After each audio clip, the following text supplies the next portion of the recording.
A história de Brasília, a capital do Brasil, localizada no Distrito Federal, no coração do país, iniciou com as primeiras ideias de uma capital brasileira no centro do território nacional. A primeira menção ao nome de Brasília para a futura cidade apareceu em um folheto anônimo publicado em 1822. E desde então, sucessivos projetos apareceram propondo a interiorização. A primeira Constituição da República, de 1891, fixou legalmente a região onde deveria ser instalada a futura capital, mas foi somente em 1956, com a eleição de Juscelino Kubitschek, que teve início a efetiva construção da cidade. Inaugurada, ainda incompleta, em 21 de abril de 1960, após um apertado cronograma de trabalho, seguindo um plano urbanístico de Lúcio Costa e uma orientação arquitetural de Oscar Niemeyer. Brasília foi construída a fim de ser a nova capital do Brasil. A ideia era transferir a capital do Rio de Janeiro para o interior do país. Ao trasladar a capital para o interior, o governo pretendia povoar aquela região. Pessoas de todo o país, especialmente do Nordeste, chamadas de candangos, que quer dizer ordinários, foi contratada para a construção da cidade. Inaugurada no dia 21 de abril de 1960 por Juscelino Kubitschek, nesta época, o centro cívico da cidade já tinha sido totalmente construído. Palácio do Governo, Catedral, Edifício dos Ministérios, Parlamento, Palácio da Justiça, entre outros. Brasília custou cerca de US$ 1 bilhão. Este custo extremamente elevado deveu-se, em parte, à ausência de estradas de ferro e de rodovias bem traçadas para levar o material de construção. A solução foi transportar o material de construção por via aérea, fato que encareceu muito o custo de obras. A construção de Brasília demorou quase 4 anos, mas depois de 3 anos, a maioria dos seus principais edifícios estava pronta, dentre os quais o Palácio da Alvorada, primeiro prédio da capital, construído em concreto armado, a primeira construção de estrutura metálica, material trazido dos Estados Unidos, foi o Brasília Palace Hotel. A partir de 1960, iniciou-se a transferência dos principais órgãos do governo federal para a nova capital, com a mudança das sedes dos poderes legislativo, executivo e judiciário.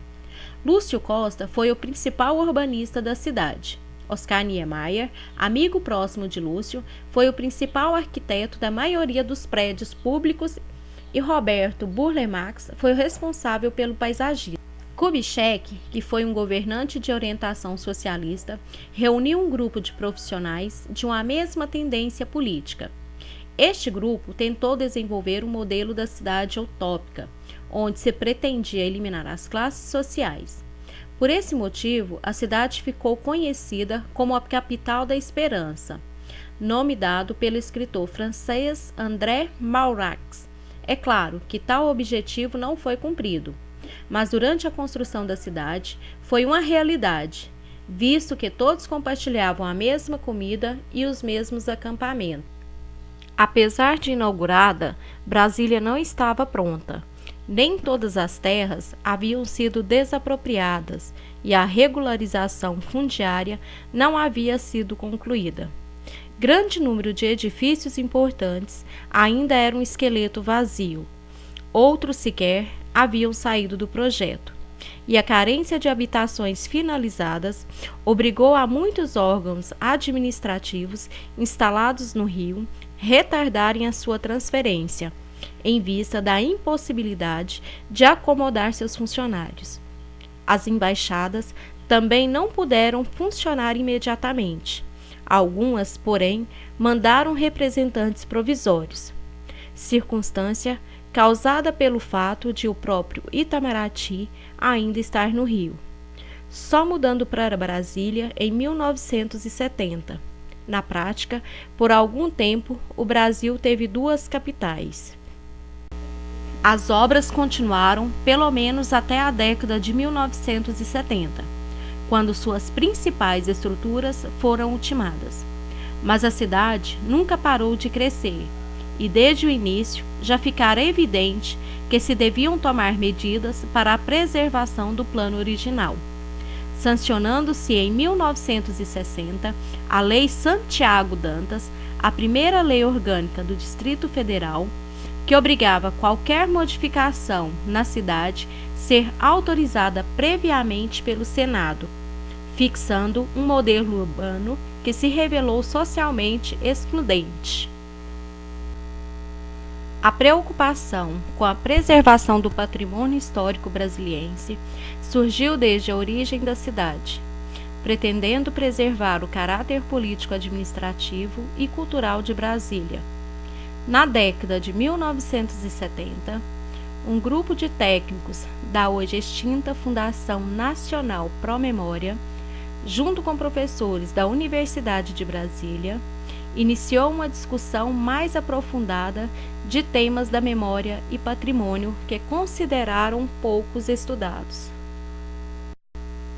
Atualmente, Brasília possui o Arquivo Público do Distrito Federal, que vem desempenhando um papel importante na preservação e divulgação da memória documental de Brasília, com um grande acervo de documentos textuais, filmes, fotografias e mapas.